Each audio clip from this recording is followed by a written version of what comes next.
पुराणों के अनुसार जब भी कोई मनुष्य मरता है या आत्मा शरीर को त्याग कर यात्रा प्रारंभ करती है तो इस दौरान उसे 3 प्रकार के मार्ग मिलते हैं। उस आत्मा को किस मार्ग पर चलाया जाएगा ये केवल उसके कर्मों पर निर्भर करता है। ये 3 मार्ग है अर्ची मार्ग, धूम मार्ग और उत्पत्ति विनाश मार्ग। अर्ची मार्ग ब्रह्मलोक और देवलोक की यात्रा के लिए होता है, वही धूम मार्ग पितृलोक की यात्रा पर ले जाता है और उत्पत्ति विनाश मार्ग नरक की यात्रा के लिए है।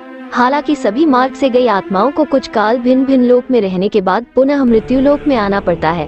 अधिकतर आत्माओं को यही पुनः जन्म लेना होता है। यजुर्वेद में कहा गया है कि शरीर छोड़ने के पश्चात जिन्होंने तप ध्यान किया है वे ब्रह्मलोक चले जाते हैं अर्थात ब्रह्मलीन हो जाते हैं। कुछ सत्कर्म करने वाले भक्त जन स्वर्ग चले जाते हैं, स्वर्ग अर्थात वे देव बन जाते हैं। राक्षसी कर्म करने वाले कुछ प्रेत्योनि में अनंत काल तक भटकते रहते हैं और कुछ पुनः धरती पर जन्म ले लेते हैं। जन्म लेने वालों में भी जरूरी नहीं कि वे मनुष्य योनि में ही जन्म ले, इससे पूर्व ये सभी पितृलोक में रहते हैं, वही उनका न्याय होता है। आत्मा 17 दिन तक यात्रा करने के पश्चात 18वें दिन यमपुरी पहुंचती है। गरुड़ पुराण में यमपुरी के इस रास्ते में वैतरणी नदी का उल्लेख मिलता है। वैतरणी नदी विष्ठा और रक्त से भरी हुई है। जिसने गाय को दान किया है वो इस वैतरणी नदी को आसानी से पार कर यमलोक पहुंच जाता है, अन्यथा इस नदी में वे डूबते रहते हैं और यमदूत उन्हें निकालकर धक्का देते रहते हैं। यमपुरी पहुंचने के बाद आत्मा पुष्पोदका नामक एक और नदी के पास पहुंच जाती है जिसका जल स्वच्छ होता है और जिसमें कमल के फूल खिले रहते हैं।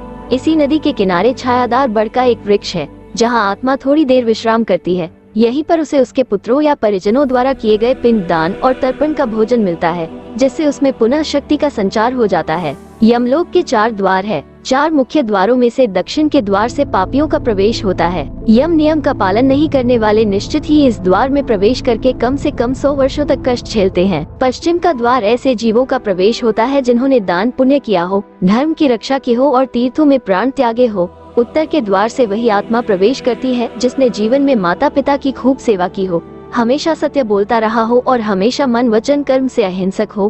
पूर्व के द्वार से उस आत्मा का प्रवेश होता है जो योगी, ऋषि, सिद्ध और सन्बुद्ध है। इसे स्वर्ग का द्वार कहते हैं। इस द्वार में प्रवेश करते ही आत्मा का गंधर्व, देव, अप्सराएं स्वागत करती हैं। जो लोग पापी और अधर्मी हैं, जिन्होंने जीवन भर शराब, मांस और स्त्री गमन के अलावा कुछ नहीं किया, जिन्होंने धर्म का अपमान किया और जिन्होंने कभी भी धर्म के लिए पुण्य का कोई कार्य नहीं किया, वे मरने के बाद दक्षिण दिशा की ओर खींच लिए जाते हैं। ऐसे पापियों को सबसे पहले क्रूर पशुओं से पूर्ण वैतरणी नदी पार करनी होती है। नदी पार करने के बाद दक्षिण द्वार से भीतर आने पर वे चर्म वस्त्रधारी भयंकर वेश में यमराज को देखते हैं। यमराज हमसे सदा शुभ कर्म की आशा करते हैं, लेकिन जब कोई ऐसा नहीं कर पाता है तो भयानक दंड द्वारा जीव को शुद्ध करना ही इनके लोक का मुख्य कार्य है। ऐसी आत्माओं को यमराज नरक में भेज देते हैं। इस तरह की और जानकारी के लिए हमारा फेसबुक और यूट्यूब चैनल बालाजी ज्ञान सागर सब्सक्राइब करना ना भूले।